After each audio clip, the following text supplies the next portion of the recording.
DC ബുക്സിനെതിരായ EP ജയരാജന്റെ പരാതിയിൽ police പ്രാഥമിക അന്വേഷണം ആരംഭിച്ചു. കോട്ടയം SP ഷാഹുൽ ഹമീദിന്റെ മേൽനോട്ടത്തിലാണ് അന്വേഷണം. EP ജയരാജന്റെ മൊഴി ഉടൻ രേഖപ്പെടുത്തും.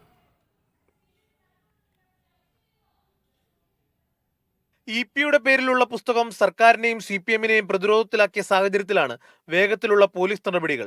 ഇപിയുടെ മൊഴി രേഖപ്പെടുത്തുകയാണ് ആദ്യ കടമ്പ. DC ബുക്സ് അധികൃതരിൽ നിന്നും പോലീസ് നേരിട്ടെത്തി പ്രാഥമിക വിവരങ്ങൾ തേടി. പുസ്തകം പ്രസിദ്ധീകരിക്കുന്നതിന് കരാറുണ്ടായിരുന്നുവെന്ന് അടക്കമുള്ള കാര്യങ്ങൾ അന്വേഷണ പരിധിയിലുണ്ട്.